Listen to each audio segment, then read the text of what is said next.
Okay, you're gonna want to hear this. If at the end of this video you decide you want Underrail, GOG has given me a deal for 60% off the game, so holy shit. I was surprised when they told me to, but for the love of God, wait until the end of the video until you make your decision. You have been warned. Underrail is a game mostly developed by two people, each of which either shares DNA or lend each other DNA from time to time when the blood flow is right and all the right parts are rigid. It's a game. It's also a game that was probably built in .NET because the code is obfuscated, apparently, so all those brave souls out there trying to make save game editors are having all their hopes and dreams dashed. It's also a game made by who I can only assume is a sadist who wants everyone that plays this game to get the same rush of adrenaline that he gets when in the throes of genital torture. Now, right off the bat, I'm going to go into a rant. Now, what you're about to hear is anger. I want to warn you about it, because there's lots of it. And you might think, wow, man, you really don't like this game. Please, don't let me be misunderstood. And it has been a fucking roller coaster ride, man. I went from hating this fucking game and hating everybody who was involved in making it to loving every fucking bit of it, except for maybe like 10%. This is a fine game at times.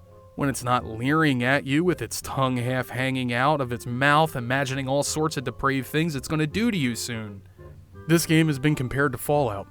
Now, this is a messed up comparison that warrants its own rant, so I won't get into that now. Suffice to say, this game plays really nothing like Fallout except for a few aesthetic similarities. Let past me tell you what present me can't seem to find the words to tell you. The enemy is as dangerous as you, if not worse. I compare this game's combat less to like Fallout, which is sort of like, in my opinion, playing checkers, to playing fucking chess. This game is chess. In fact, the combat has a lot more in common with XCOM 2. Essentially, change this game's name from Underrail to Don't Let the Enemy Hit You, and you basically know what this game's about. In XCOM 2, you needed to clear all alien threats off the board who's seen you within one turn or risk serious damage or death to your soldiers. The same is applicable for Underrail, except you're just one person, not a whole squad. I think most people are playing this like Fallout, but if you approach it like that, you're gonna be like I was 1 week ago when I wrote this rant. Where's Blitz? Don't tell me fucking Blitz isn't available to me for some reason. I will fucking lose my shit. Oh my god! Fuck! I fucked myself. See, this is what I'm talking about, man. I'm not gonna be able to get fucking Blitz until level fucking 16. God fucking damn it, man. So let's dig in, shall we?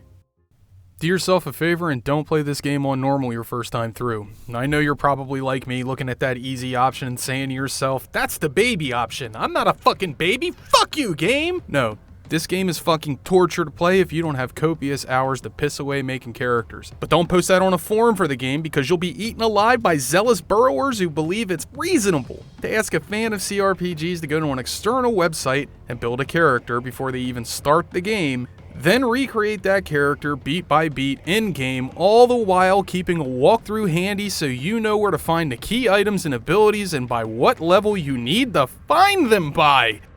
Look, to me, when I play a game, I like to be surprised. So feeling forced to play a game this way ruins it for me, and I prefer to go in without a condom and be damned with the consequences. That's why it took me 100 hours to understand this game, and why I had a kid at the age of 19. I was thinking that this shit was checkers and not chess. I know that I personally play RPGs for the creative freedom that they allow, whether that be through the mechanics or the character creation, but most of the time, I'm looking for a compelling choice, a way to craft the narrative into something that expresses the character. How do my choices affect the characters I've met, and so on. Underrail appears to deliver in that department, and I look forward to a relaxed playthrough of the game where I'm no longer struggling to understand the systems and I can truly create something that is my own. Here's the thing. New players are experiencing it differently than vets.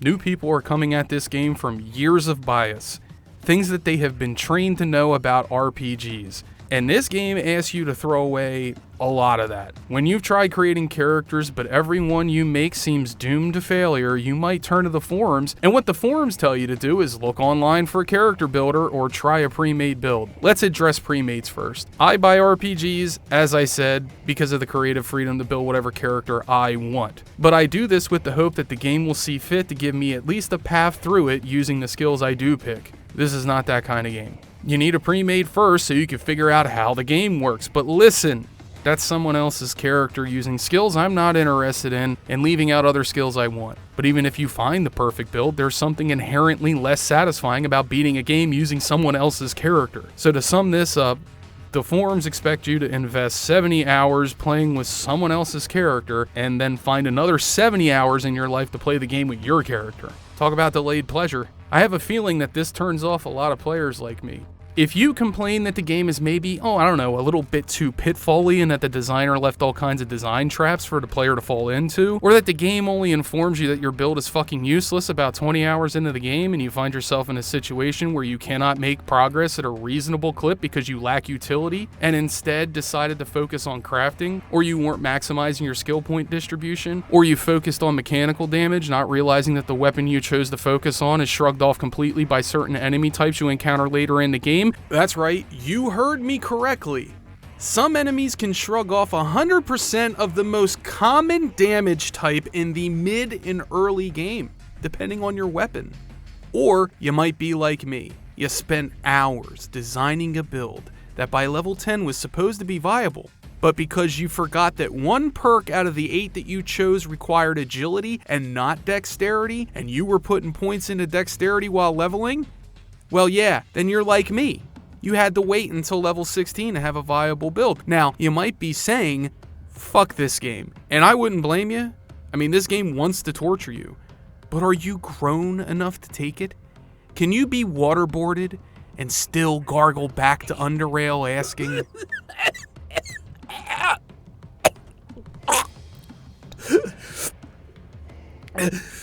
Can I have a glass of water? Never before have I played a single-player game that expected Path of Exile levels of build fuckery to play. Nor have I ever heard of a developer who refused to put in a respec mechanic simply because it would throw off the balance of a single-player game. If you mention respec in a forum, which, trust me, plenty of people have, you'll likely see this in response. If there was a respec mechanic, then people would focus on the tech tree, craft the best weapons, and respec and destroy the game balance. To which I answer, so fucking what? Are you one of those people who say you don't want to play Morrowind because alchemy's too fun? If people want to play the fucking game that way, let them.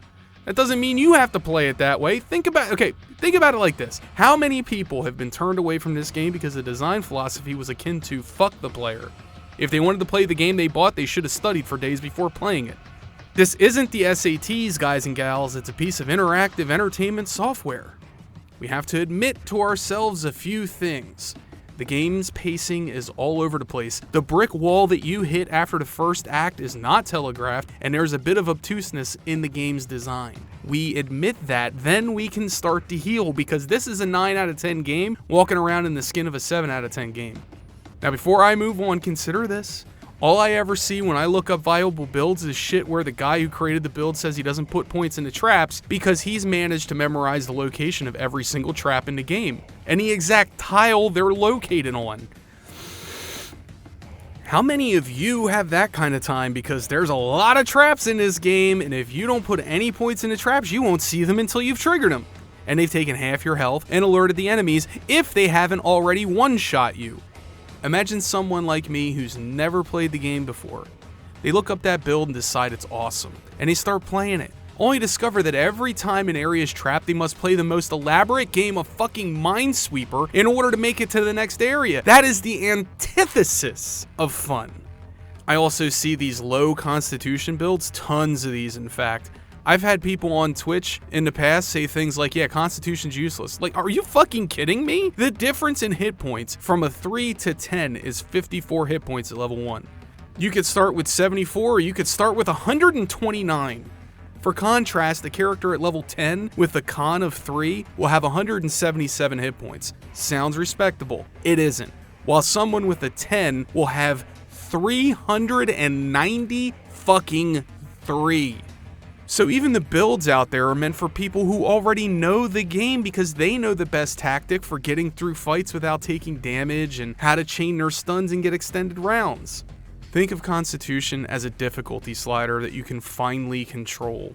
Constitution is good for a first-time player because it allows them to make more mistakes before paying a heavy price. This means they learn the combat quicker instead of immediately dying during every fight and learning nothing in the process. So, when you're starting, don't go with a glass cannon build. Go with a tanky, ranged build, and that will help you learn the combat before tackling anything with a high skill ceiling. The character creation screen doesn't show you how many hit points you're going to get, or how much strength influences your damage, or even how many movement points you get per round of agility, or action points for dexterity. You don't know any of this until you create your character and skip the cutscene. I can't make an informed decision in the game if I don't know exactly how much an ability score influences a derived stat. I keep beating this drum, but y'all don't hear me though. And don't give me this shit about the external builder. I know it exists, but your average non-Path of Exile player won't even think to look. On the playthrough I streamed on Twitch, I had gotten about 10 hours into the game before I realized that I fucked up with my build. It wasn't a fuck up that required me to replay the entire game, but it was a fuck up that saw me struggling through the next 6 character levels before things finally started to fall into place. I also noticed that because I was so obsessed with build optimization and getting myself to level 10 that I wasn't paying attention to the story. That could have happened because I didn't want to pay attention to the story until I knew I had a good build that I liked to play, because I didn't want to get attached to the story before I knew I was going to be able to see it all the way through. But it's just as likely that the game is so boring in the first few hours that my brain decided to ignore what was happening and just concentrate on the systems. I can see how your average player might run into a situation like this and put the game down because they aren't getting paid to play the fucking thing like I am. Now, having said all that, oh my god, this game is so fucking good. These mechanics are a dream. The systems inspire creativity, but as I said before, it requires a lot of dicking around and mystical foreknowledge to do anything well. The attributes increase derived stats like movement points, action points, effective healing, and like many other things like combat, defense, psionics, and it's all pretty solid. But let's say you decide that you want to go with a strong and agile fighter who sacrifices hit points for heavy armor. Well, get fucked, kid. Your armor's going to lower your movement points by 65% or more, and if you invested in the dodge and evasion, you wasted a lot of skill points, and you're going to be thinking, shit, man, maybe I should start over. You don't have to, but the game is basically signaling to you with the difficulty that maybe the problem is your dodge and evade rate getting dropped by your armor, and it isn't. See, this happens because you had no way of knowing that you were fucked until you actually see heavy armor in the game about 5 hours in. Like, are you starting to get the point? The game takes way too long to show you its tits, and you don't even get to second base until 20 weeks into the relationship. However, you can negate a lot of this through crafting. Crafting is so goddamn powerful in this game that I have a hard time understanding why most of my pre-made builds didn't use it. Those were bad builds. Don't use them. Crafting is so necessary that when I realized the shit that I could have been making that I couldn't buy in stores, I immediately laid off increasing other skills that I thought were important and dumped a ton of points into crafting skills. It's a very satisfying system that gives you the corn that you desire when you peck that fucking button. Psionics add much needed variety to gameplay styles, mainly because there doesn't seem to be a lot in the game that can resist certain power damage types. And the utility of Psi makes it so that you're never lacking in options to get around resists, which makes them universally OP. When combining psionics and brawling, you can have a heavy punching, fast, time mage who can speed up cooldowns, grant action points to himself, and take points away from enemies, while the fancy footwork perk can allow you to gain movement points each time you land a punch, and the blitz perk can convert all of those juicy movement points into action points so you can punch some more. It's this kind of shit where Underrail really shines, but if you don't have a plan, or you're just sitting down to enjoy Underrail like any other game, it's going to be painful for you. This isn't a game that you enjoy, it's a game you endure until you're given the final release of a credit screen. Until that is, you understand what the game actually wants from you. Combat is what seems to give most people difficulty, but honestly, I think a lot of this is people finding glass cannon builds and using them from first time playthrough without knowing what the hell they're doing first. Here's how I think about it. There's a couple of ingredients for success in build creation. You need high base damage with whatever weapon you're using, either because you have a lot of attacks or because you could do a ton of damage. Or you can resist enough damage that you get more turns before you die. But one damage type is not enough. You usually need a reliable way to do 3 different types of damage, or a way to reliably take an enemy's resist down. With glass cannon builds, the name of the game here is keep away, where your body is to be kept away from damage. There's about a million ways to do this, so let me point out a few. Shoot a melee fighter in the knee to keep them from closing distance. Set a group of enemies on fire with a Molotov to inflict fear on them and they'll run around screaming. Flashbangs will incapacitate groups. Telekinetic Fist has a chance to stun. Stand against a wall and cast barrier around you to prevent damage and decrease cooldowns until the barrier goes down. Use the appropriate frequency shield for the attack you're receiving to block most damage. Stealth attacks with ambush perks for a one-hit kill can then allow you to chain kills together until everyone is dead and no one knew you were there. Caltrops can strip movement points, making enemies use AP to move, which they can't use to attack. Hitting people from darkness while they're in light gives you a better hit chance and penalizes the enemy if they try to attack you. Closing distance on crossbows and snipers will cause them to take a penalty to hit. It also causes them to run away from you on their turn, using up more AP to move. And my favorite, using a pneumatic fist for a chance to incapacitate every 4th hit, then stacking stun chance on hit perks. There's probably a ton more of these, and just the ones I can remember off the top of my head. If the enemy can't move or act, they can't hit. Mechanical enemies giving you trouble, throw an EMP. A crawler keeps poisoning you and triggering your game over screen, throw a flare, and turn on some night vision goggles to find out where he's hiding. There's always a solution to a problem, but it's not always obvious at first. But I could see players easily forgetting their options, just as I did, running off an assumption that this game is like Fallout and all you need to do is just punch, punch, punch, punch. This ain't that kind of game, Junior. After the first set of mundane, incredibly boring missions, you're sent out to find out why a group of Faceless are attacking Core City, but depending on your stats, you won't have any leads.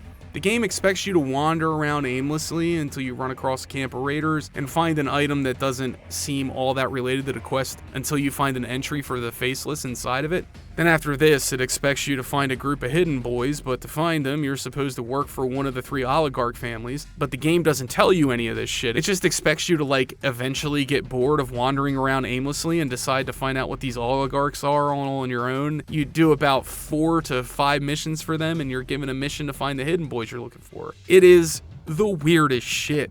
I accidentally stumbled onto the main story again after 20 hours of dicking around in other towns doing unrelated shit.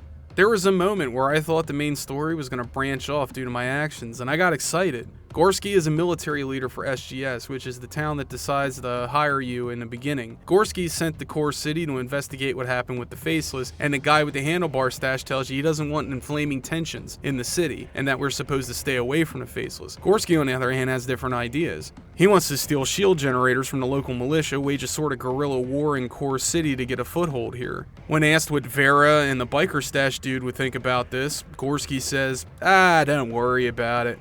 And also don't tell them, They're really busy and we don't want to bother them with the mundanity of breaking into a guarded facility to steal state-of-the-art tech, okay? So my natural reaction to that is to say, fuck you, Gorski, I'm telling Mom. I was excited because in one scenario I could have possibly been sent to sabotage Gorski's little revolution or take part in it. But you see, the thing I didn't realize was Gorski wasn't telling me not to tell Mom and Dad because he didn't want to get in trouble. He was telling me not to bother because the game doesn't care. There's no way around doing what you have to do, or at least as far as I was able to tell, and there doesn't appear to be any branching story path. And what you have to understand is that this entire time I was doing this quest, I thought I was doing the main story. And I was wrong. It was just a side quest. No one event in this game seems to have the gravity of a main story. There's nothing terribly important happening because everything that's happening on Underrail is terrible. Poverty, drugs, slavery, death matches, laser cats. It's a world gone wrong. But the game does seem to give you a decent amount of choices in the design of the missions and levels. There are certain encounters, difficult ones at that, which actually have environmental solutions to them. Whether it be setting off traps that the enemy sent to kill you, or choke points you can seal off with a barrier while a Molotov cooks everything alive, or guerrilla tactics, or even just plain bypassing combat altogether by solid snaking your way through the ventilation ducts. It's a really nice combat system that has really interesting ambush possibilities. Also, Persuasion may allow you at times to avoid combat, and it's a skill that most people who tell you to play this game will tell you not to take, and I don't understand this shit. It's just for flavor, they say. Fuck me. Here we go again. Look at this encounter with the Faceless. This guy scans my brain, but now wants to kill his prisoner. Well, if I had persuasion, I might have been able to talk him out of it. I would have also been able to convince him that the prisoner was better off kept alive, or the information he knows will go to the grave with him. I might have also been able to find out what they were looking for, and that would have given me a lead to the next clue, which would have saved me about 20 hours of my life. If you want to keep that guy alive without persuasion, your only option is to fight the 3 Faceless, who will likely melt you if you don't prepare, and by prepare, I mean traps and auto turrets. You really don't want to punch a cyborg in this game. It does nothing. Your only other option is to have turrets do the work for you, but the peaceful solution, from what I understand, makes the end of this game bearable, whereas if you killed the Faceless, the final bits of this game are literal hell. So, I made a role-playing choice in the game to avoid pain later, not because my character would have done it. Do you see where I'm going with this? You could go into most situations bare-fisted, punching everyone in the face, if they have a face that is, or you could sneak in, lay some mines, wait for a patrol, and when they're close to the mines, start combat by throwing a grenade and watch multiple explosions one-shot an entire platoon, if they're relatively close to your level, that is. The combat in this game is what keeps me coming back to it, to be honest. So I guess what I'm saying is this. This game needs a how-to from someone who plays RPGs because the community is fucking wrong a lot of the times. Sorry, but you are. Persuasion is not useless, Constitution is not useless. The flavor you're talking about is the main attraction of most RPGs. The game also has a speed up and slow down mechanic that is particularly useful in situations where you have to drop on the enemy and you want to trap a patrol route but you have like cow-like reflexes. It's possible to put a real hurt on a group of enemies by setting traps in patrol routes or running off to hide and watching them trigger the mines. It's a great way to start each encounter with a massive advantage, and unfortunately is sometimes required for a lot of fights. I took the psionic barrier power and pretty much kept it throughout the entire game because I like to sneak into an area, look for the weakest link, follow him until he's all alone, and sneak attack. Stun and kill them before they can call reinforcements. And if reinforcements came, I could put up a barrier to block pursuit, and strikingly, the level design almost always supported that. Those moments were great because in those moments all the problems I had with the game sort of melted away, only to be reformed once the next difficulty spike occurred, which was likely to be in the next room. I found that at level 12 with max skill points, my barrier would get shot down in a single round by 1 or 2 shots, rendering it useless mid-game except as a temporary barrier between me and death. Combat goes one of 2 ways. Usually new encounters end with you dead because the enemy can stealth just like you, so if anyone tells you the perception isn't useful, well, you tell them to go fuck themselves. It's not useful because the game expects you to reduce any non-build optimized attribute to the lowest level to get the best perks that make your run at the game viable. Basically, there's not one skill or attribute in the game that isn't useful in some way, but you can't take them all. You can't make an utterly average character, which coincidentally is how a lot of RPGs handle difficulty. It's how Fallout handled difficulty. Sure, there was a slider, but for the most part, your difficulty scaled up and down depending on what character you built. Didn't take enough combat skills and focused on stealth? No, hope you know the location of all the quest items and the best way to sneak through enemies. But if you wanted an easy experience, take energy weapons or heavy weapons, or really any melee build is viable with the right attributes. And since the character creator in Fallout shows your derived stats, there's no mystery involved. Underrail makes you regret your choices and makes you wish you had invested in the other skills, but you can't because the attribute that supported the skill is at 3 and you can't respec or hack your save game. You can use cheat engine, but yuck! The only alternative is to mourn the time you've lost and try again or uninstall. That's not a good thing if you ask me, especially when there's a simple solution to the problem. There's 3 skills in the game that have proven pivotal to success and are a must-pick for me in any playthrough. Traps, stealth, and grenades. See, I run a melee build with fists as my main weapon. Examples of other builds I tried, a sledgehammer build, a machete build, a pistol build, a pure psionic build, and so on. There's a lot of enemies out there that can resist 100% of mechanical damage, which is exactly what my fists do, so, what a shame. But with stealth, I'm able to scout the area ahead, set up an ambush with traps, throw a Molotov to start the fight, and put up a barrier so the enemy has no choice but to stand in the fire or trip my landmines. And that usually works fine, except when an enemy also has fire resist on top of mechanical, which happens often enough that it's a problem. With proper planning, foreknowledge, and the luck of the RNG gods, you can overcome most obstacles. But that RNG, boy, that fucking RNG. I can't tell you how many times a 95% shot in this game missed and ended up costing me a death. It tells you it's hard on the reload screen after death, as if the game were patting you on the back saying, "Lighten up, pussy, you got a few more poundings in you before you're licked." And there's a market for these kind of games, to be sure. But here's the thing. I discovered sometime around the arena just how everything in the game works. And it's because of the arena that I actually started approaching combat differently. You see, all that stuff I mentioned, it is a problem, but it's actually a problem of pacing. See, the game has a tutorial, but the best tutorial in the game doesn't come about 15 hours or more into it. The arena is the best way to see if your build's viable, but it is also where the most amount of training on the systems comes, and why? Gary is why. Who is Gary? He's this hooded psychopath who hangs around outside the arena. He loves you, loves the way you kill, and he wants to help you.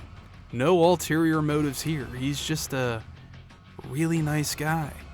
He tells you about the opponents you're about to fight, tells you what kind of weapons they're going to use, if they have pets, what kind of pets, and he even gives you advice on what equipment you should bring. It was because of him that I started to realize that the frequency on the shield was actually about. It's about projectile velocity. I figured this out because the guy with the crossbow in the arena was the next fighter I had to go against, and I had just gotten a low frequency shield generator for my last fight. This made me check the velocity of a crossbow in my inventory, and lo and behold, it was low velocity. This little bit of design helped me completely understand the game. Your build is only one layer of combat. It alone cannot get you through encounters. The items, consumables, and equipment are the other half of the equation, and it's not a set once and done sort of thing. You have to constantly swap out gear for the situation. For instance, I started to look for ways to always stun the enemies that were the most dangerous and keep them stunned until the end of the fight, because one round from them would kill me, and that would be the end of that. And that could be anything from a guy with a sledgehammer to a psionic or a crossbow wielder or a big mutant dog. The arena is the most perfect trainer for this because the humans are the most dangerous shit in the game. They can stun you, hinder your movement, all kinds of shit. So I decided the best thing to do is to never let them get a shot off. I started off by setting up a telekinetic proxy, then hit them with telefist. They might resist my first punch, but they likely won't resist the proxies. That way I can move in closer without risk and have an entire turn to use my pneumatic fist on them to incapacitate them on the fourth hit. Hence another round they can't do anything. And I do it again and again until they're dead. That's when I realized, shit, I think I actually love this game. But I want to temper this statement with this. I would have never made it this far if the fine patrons on Patreon hadn't paid me to do it. 120 hours of my life is a lot. So is it worth a buy? Well, have you been turned off by any of the things I said here? If you are even the least bit skeptical, walk away. If this type of stuff makes you rigid and ready to fuck, then you need this game. Anyone who's a fan of CRPGs should pick this up. But with a word of warning. Don't be a stubborn asshole like me. Get a guide for the game. It's worth buying. Just know going in that you will die, and you'll die a lot. And then you'll die some more, write a rant for a YouTube video, come back the next day and wonder why you were so mad at the game last night. It's a game that gaslights you. And that's probably why you like it. I really tried. I checked the forums. I used the build that was recommended. I still didn't have a good time. I sympathize that this is a smaller project, but Jesus, this game is committing every RPG sin in the book. A flat, uninspired story populated with shallow characters, an incredibly rigid approach to build viability, extremely limited quest options, and combat that verges on outright CBT. I chipped away at this long enough, hoping against hope that suddenly I'd see daylight. That the fun would suddenly appear. It didn't. That genuinely saddens me. That poor guy, man, he had his hopes and dreams fucking ruined. Some kind of insane genius mixed between the original Fallout and Deus Ex and its own thing altogether.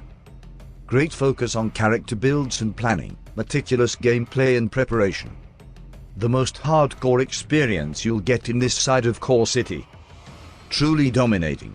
Highly recommended, especially if you enjoy the idea of spending most of your time in some dark and forbidden hole, and why wouldn't you, really? Too punishing. The game prides itself on how tough it is and how unforgiving it can be. Honestly, for me, it just makes it a chore to play. The game tries to be a classic Fallout, but it's held back by its terrible leveling system. Ironically, your choices matter too much, which means if you mess up during leveling, you're screwed. The community will tell you to follow a pre-made character guide until you get the hang of the game, then you can make yourself a character. This essentially means your first playthrough or first couple should follow a leveling walkthrough, then you will know what skills jive together. Man, I just want to play a classic RPG without all this. Fallout didn't require you to follow a leveling guide, you could be creative at level 1.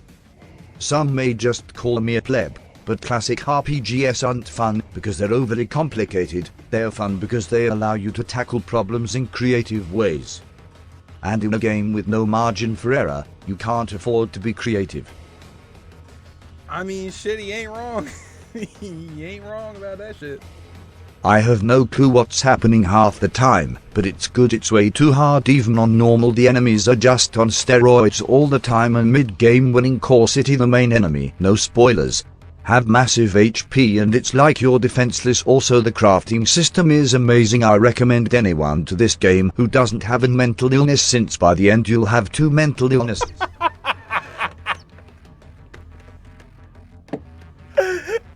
And he liked the game.